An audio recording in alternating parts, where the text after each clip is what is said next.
What is going on, guys? Welcome back to the channel. Thank y'all for tuning in to this week's episode of 6 Feet Under Fab. As you can see behind me, we have the J-10 back in the shop.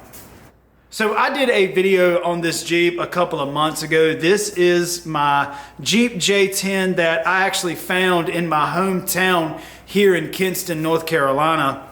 That was actually less than a mile away from where my kids go to school. So of course I had to check it out, and of course I had to bring it home. If you are not familiar with these Jeep trucks, this is a 1984 Jeep J-10. This is technically a full-size Jeep, or you may see it in abbreviations FSJ, which stands for full-size Jeeps. And these Jeeps really didn't change a whole lot from the years that they were produced. And what's really cool about the full-size Jeeps, a lot of the parts didn't really change. Jeep came out with them and they changed a few things over the years, but for the most part, they kept them the same just because they work so great. So these Jeeps are borderline being rare. Someone may say something in the comments that they're not that rare, but around where I am, they're pretty rare. And there's a good reason for that. So these Jeeps had some pretty terrible design flaws in them for rust. There's a lot of crevices, there's a lot of weird angles and body lines that can actually trap and hold moisture, mud, and dirt, which gives us rust. A lot of these full-size Jeeps are now rusted. There's a lot of these not on the road because they're so rusted. And this one is the rule, this one is not the exception. T25, I was not the exception. I was the rule. So if you've been following the channel long enough, you know that I actually built a full-size Jeep Cherokee. This one, of course, right here was my first full-size Jeep, and I kind of went all out on that one. But I don't think that's going to be the plan for the J-10 here. So if you haven't seen the first video that I put out on the J-10, you definitely need to check that out before you watch this one. It shows how I get the Jeep running, and I put some new wheels and tires on it. But to be honest with you, ever since I made the first video, this Jeep has been nothing but a yard decoration.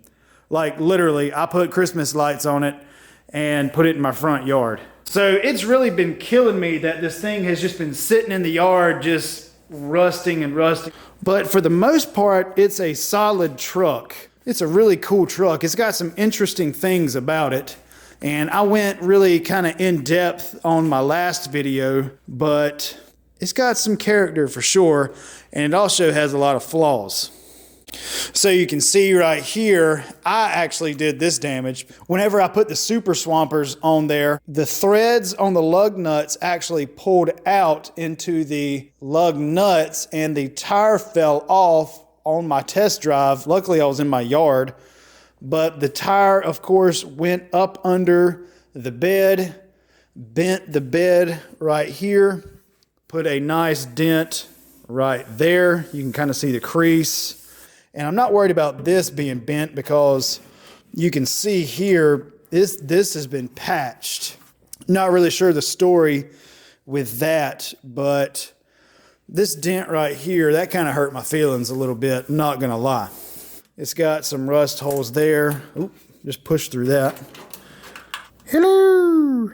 This bed is definitely not perfect. It's got plenty of rust holes. And then right here, I've got a ton of little rusty pinholes right there, and then right there, and then right here, I have rust holes. I mean, I'm pushing through that with my thumb.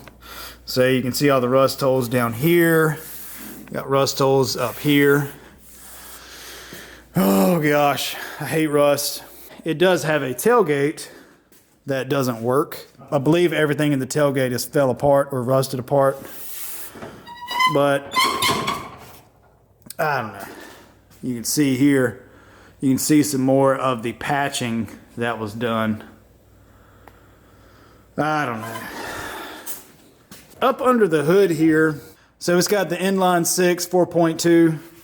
It's a pretty decent motor. It doesn't want to run. It doesn't really have good compression. And I'll show you my fix to that in a couple of minutes. But everything, you know, seems to be here. I couldn't get it to crank up to drive in the shop. I put fresh gas in it, reworked the carburetor a little bit. I don't know. I had to pull it in. But I'll tell you, the best thing about this truck, I would say, is the interior. The interior is mint to me. It does have the shag carpet in here, but the seats are perfect. Well, the driver's seat is perfect. That one's been a little worn out, but other than that, the interior is flawless to me. Like, I'm probably not going to touch anything in the interior except for getting this nasty carpet out. You sure about that? So it's definitely a cool Jeep for sure. It just needs a lot of work.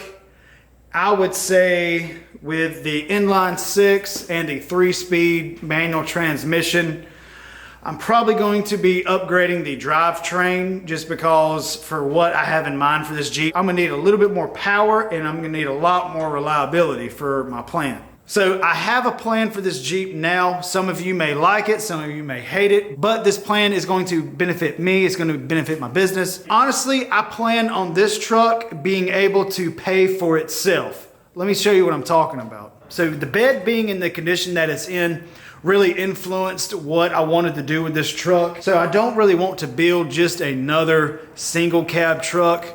I want to do something different with the bed. So this is more or less a soft opening for my idea for the truck.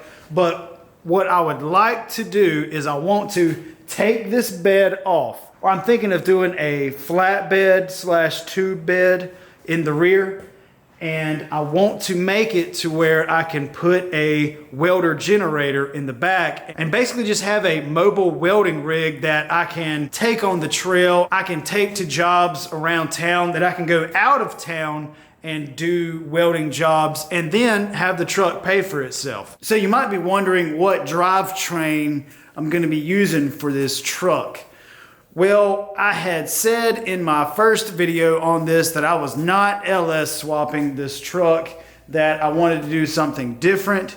Well, I may have to eat those words because actually a free 5.3 LS motor fell into my lap. And it's kind of hard to say no to a free motor. So my uncle ended up rebuilding it for me. It was actually for a project that fell through. So I have a completely 100% rebuilt 5.3 in my shop and a J10 that needs a motor. So it just kind of lined up and worked out that way. So you can see the 5.3 block. It has completely been rebuilt. And this was rebuilt by Stroud's Engine Rebuilding here in Kinston, North Carolina. But man, this thing looks good. And then I have plenty of parts for it over here. I've got parts on that bench, and then I have parts over there in that box. So I have plenty of parts for this engine that is just literally sitting in my way. I need to do something with this motor, and I need to get it out of my way because I need to put another motor on this. This is going to kill two birds with one stone because I need to get this motor out of the way, and then I need to put a new motor in this truck.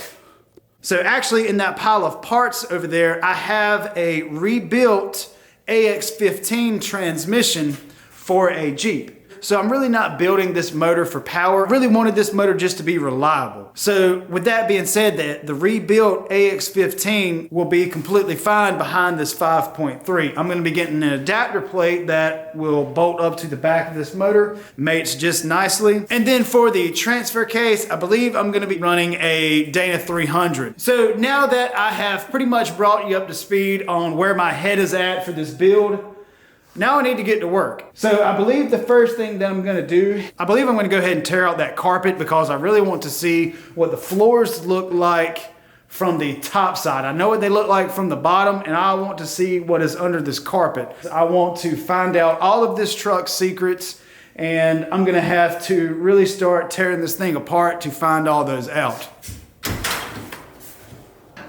All right, bud, we got to move. Come on. So I've got some LEDs on top, and you can really kind of see how good condition this interior is. Oh, nice, Newports. Save these for later. Look at this old Jeep floor mat. Isn't that cool? So I'm gonna try to get this trim piece up right here. And it's probably gonna break all apart. Oh my God. I'm just about to go full dedication.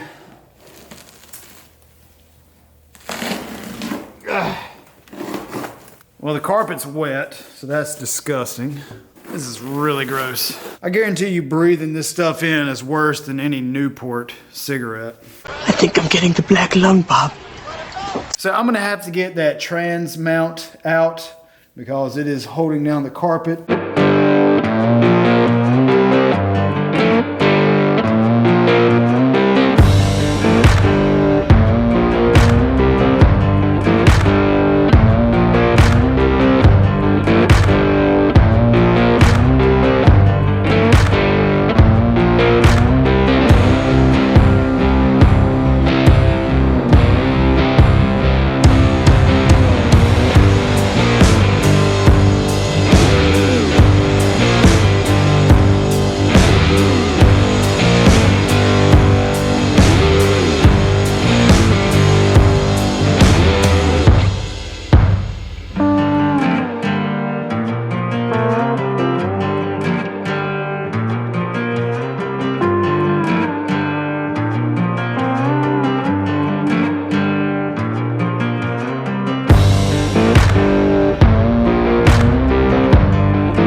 All right, I have the seats out and it looks pretty good. Just kidding, it looks terrible. But what is super, super gross is that this is wet. There's no telling how long this carpet has been wet, but good thing it's all out of here. I probably took several years off my life getting this out. So if you do this yourself, definitely wear gloves and wear a mask. This is pretty bad.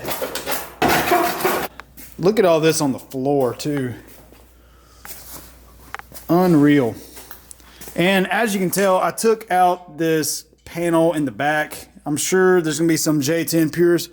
Oh, that panel's worth $100. I don't care. I'm not running it. It's just carpet and cardboard. You can see here on the passenger side, it is a lot worse. This is no good. I'm gonna have to cut out this whole entire section just because all of this is just crusty. Here we are again on the deck of Titanic. Look at that. But it's such a cool truck, but it's so rusty. And I can't figure out this. So let me know if y'all know what this is. I have never seen this before. And it is like, but it is a sound deadener or maybe just some insulation just to keep some heat out. This is so weird. Have y'all ever seen anything like this? What I plan to do now is I want to get a shop vac and clean all of this up and then that way I can really see what I'm up against. So I did get it all cleaned out. I just used a shop vac and got up all the heavy pieces like that, and it is not fantastic. This is not what I wanted. I was hoping it'd be a little bit more solid than this. I knew this was here, but I didn't know all about that. So back here I'm kind of upset about. That's going to be a pain in the butt to cut out. How am I supposed to get in there and cut that without the grinding wheel exploding in my face?